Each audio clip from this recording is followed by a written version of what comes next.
ಎಲ್ಲೆಲ್ಲೂ ಇವತ್ತು ಶಿವರಾತ್ರಿ ಹಬ್ಬದ ಸಂಭ್ರಮ ಮನೆ ಮಾಡಿದೆ. ಬೆಂಗಳೂರಿನ ಬಹುತೇಕ ಎಲ್ಲಾ ದೇವಸ್ಥಾನಗಳಲ್ಲೂ, ಅದರಲ್ಲೂ ಕೂಡ ಶಿವನ ದೇವಸ್ಥಾನಗಳಲ್ಲಿ ವಿಶೇಷ ರೀತಿಯ ಪೂಜೆ ಪುನಸ್ಕಾರಗಳು ಬೆಳಗ್ಗೆಯಿಂದಲೂ ಕೂಡ ಆಗ್ತಾ ಇದೆ.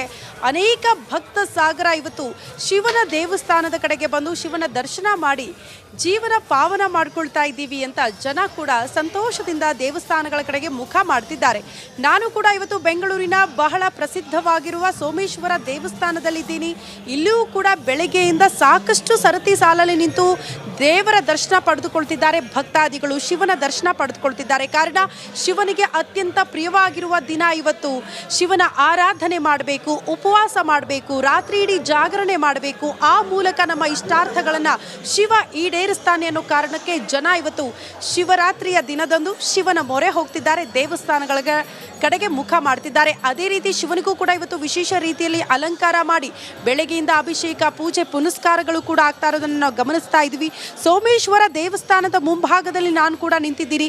ಇವತ್ತು ಜನರ ಸಂಭ್ರಮ ನೋಡೋದಕ್ಕೆ ನಮಗೆ ಎರಡು ಕಣ್ಣುಗಳು ಸಾಲದು. ಯಾಕಂದರೆ ಎಷ್ಟೋ ಜನ ಉಪವಾಸ ಮಾಡಿಕೊಂಡು ಜನ ಆಗಮಿಸ್ತಾ ಇರೋದನ್ನು ನಾವು ಗಮನಿಸ್ತಾ ಇದ್ದೀವಿ. ಜನರನ್ನು ಮಾತನಾಡಿಸ್ತೀನಿ. ಅದರ ಜೊತೆಗೆ ಇವತ್ತು ನನ್ನ ಇಬ್ಬರು ಸಹೋದ್ಯೋಗಿಗಳು ಕೂಡ ಬೆಂಗಳೂರಿನ ಪ್ರಸಿದ್ಧ ಬೇರೆ ಬೇರೆ ದೇವಸ್ಥಾನದಲ್ಲಿ ನಿಂತ್ಕೊಂಡು ಅಲ್ಲಿ ಯಾವ ರೀತಿ ಪೂಜೆ ಪುನಸ್ಕಾರಗಳಾಗ್ತಾ ಇದೆ ಅನ್ನೋದ್ರ ಬಗ್ಗೆ ಮಾಹಿತಿ ಕೊಡ್ತಾ ಹೋಗ್ತಾರೆ.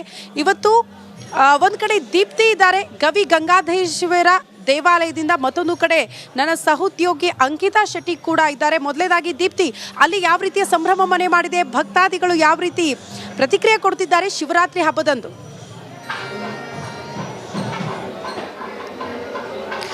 ಶ್ರುತಿ, ಶಿವರಾತ್ರಿ ಹಬ್ಬದ ಸಂಭ್ರಮ ರಾಜಧಾನಿ ಬೆಂಗಳೂರಿನಲ್ಲಿ ಮನೆ ಮಾಡಿದೆ. ನಾನೀಗ ಗವಿಗಂಗಾಧರೇಶ್ವರ ದೇವಸ್ಥಾನದಲ್ಲಿದ್ದೀನಿ.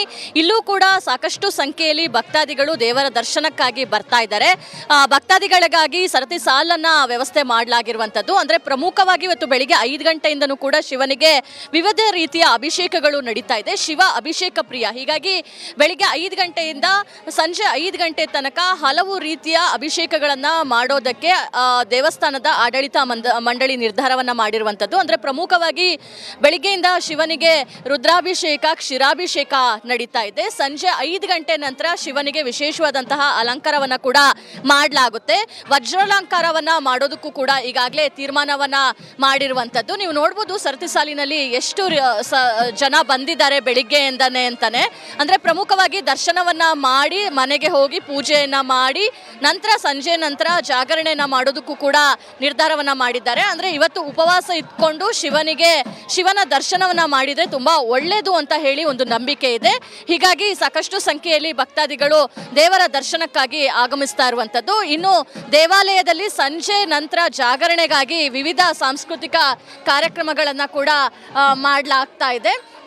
ಸೊ ಬರುವಂತಹ ಅಂದರೆ ಭಕ್ತಾದಿಗಳಿಗೂ ಕೂಡ ವಿಶೇಷವಾದಂತಹ ವ್ಯವಸ್ಥೆ, ಜೊತೆಗೆ ಸಂಜೆ ನಂತರ ಜಾಗರಣೆ ಮಾಡೋದಕ್ಕಾಗಿ ಇಲ್ಲಿ ಸಂಗೀತ ಕಾರ್ಯಕ್ರಮ ಸಾಂಸ್ಕೃತಿಕ ಕಾರ್ಯಕ್ರಮಗಳನ್ನು ಕೂಡ ಆಯೋಜನೆ ಮಾಡಿರುವಂಥದ್ದು. ಮಧ್ಯರಾತ್ರಿ ಎಲ್ಲ ವಿವಿಧ ರೀತಿಯ ಕಾರ್ಯಕ್ರಮಗಳನ್ನು ದೇವಸ್ಥಾನದ ಆವರಣದಲ್ಲಿ ಈಗಾಗಲೇ ಆಯೋಜನೆಯನ್ನು ಮಾಡಲಾಗಿದೆ. ಶ್ರುತಿ.